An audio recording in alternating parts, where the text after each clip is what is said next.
Welcome back to another episode of Backlog Worthy, the series where I sit down and talk about a game that's been in my backlog for a bit too long. This time around, I played Luigi's Mansion 3, a 2019 horror game developed by Next Level Games.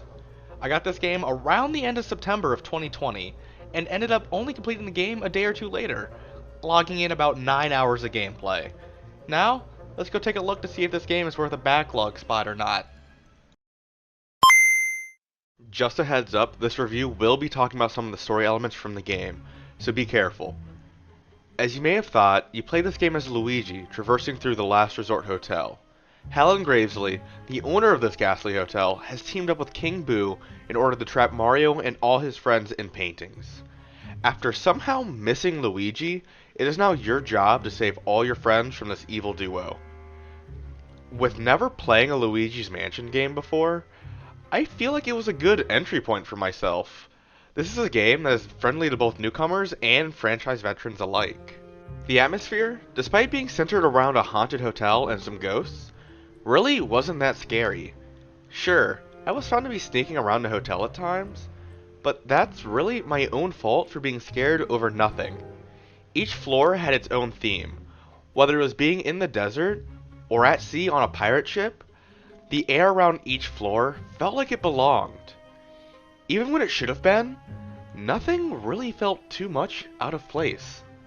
The gameplay was one of the things that kept me playing.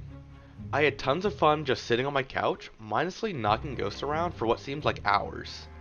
Each ghost brought its own challenges when it came to defeating them. Whether I had to hit them with my flashlight before vacuuming them up, or just sucking them up out of nowhere, I felt like it was a fun experience to be had. The bosses are what gave me the most trouble, which had me looking up a walkthrough here and there to figure out what I should even be doing.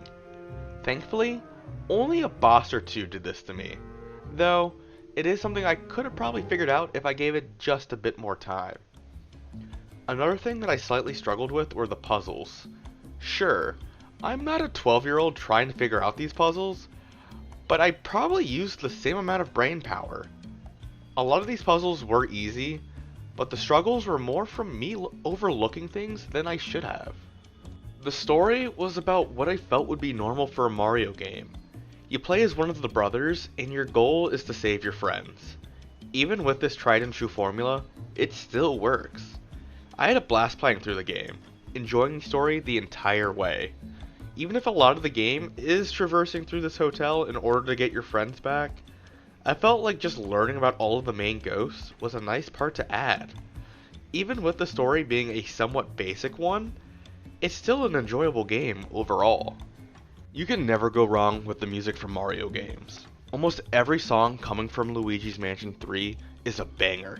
Quick, listen to this song.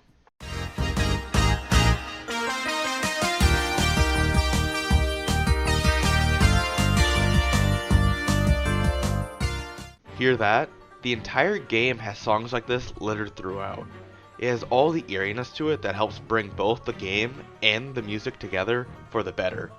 Plus, if you liked that song, there's around 10 more hours of OST for your ears to enjoy. Luigi's Mansion 3 was a great game, with little to no downfalls to it whatsoever. With never playing the original or Dark Moon, I had a great time with the third entry to the series. With that, I have to give this game a 9 out of 10.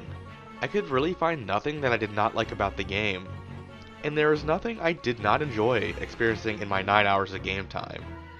This game, if you haven't played it yet, really deserves your time, after you finish your current backlog game, of course.